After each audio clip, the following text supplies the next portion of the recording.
Well, stories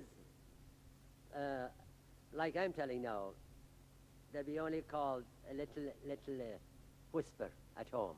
Because usually the stories take, some of them take a week, some 2 weeks, and some 3 weeks. My grandfather started a story on one Monday evening about 6 o'clock in the afternoon and one this night.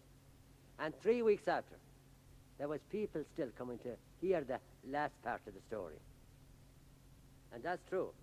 They're so long, they take about 3 weeks. A good story takes about 3 weeks to tell, starting at 6 in the afternoon and finishing at 12 at night, for 7 days a week for 3 weeks.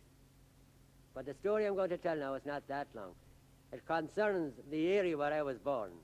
They were all semi-good-living Catholics, but there was one solitary, lone Protestant living among that lot. And everybody liked him, and he was friendly himself with everybody, but he had one terrible problem. He couldn't get a wife. That is, no girl in the parish would turn a religion to his, and he wouldn't change his religion to suit them.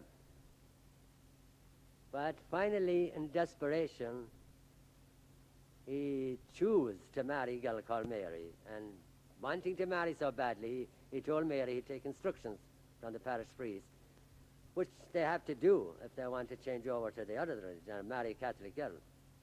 So nobody ever took instruction as quick as he did. And after 3 weeks, the normal time would be 6 months, but he did it in 3 weeks.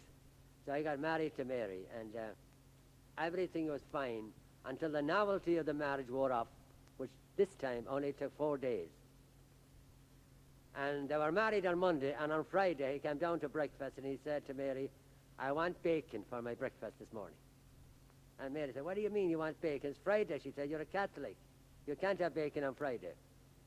Well, he said, "Mary, I don't feel like a Catholic anymore. I feel like a Protestant now."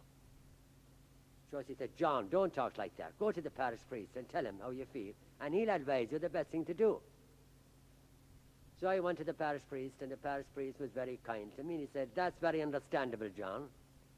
When you go home now, everything you do, say, 'I'm a Catholic, not a Protestant. I'm a Catholic, not a Protestant.' And you'll find out that you'll really believe it yourself after a few weeks." So John went home, but it didn't work. So the next Friday, the priest said to himself, "I think I'll go and visit John and Mary to see what's happening to them."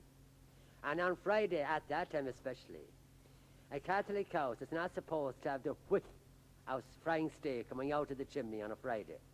When the priest turned in the gate, that's what he got, up his nostrils, somebody frying steak.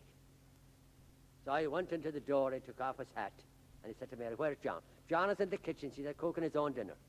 He won't let me do it today for him." So the priest went into the kitchen, and there was John, with a big, huge frying pan in his left hand, and a big lump of steak on the pan, and a big spoon in his right hand, and he pouring the gravy off the pan over the steak, and he's saying, "I'm a Catholic, not a Protestant. I'm a Catholic, not a Protestant. You're a fish, not a steak. You're a fish, not a steak."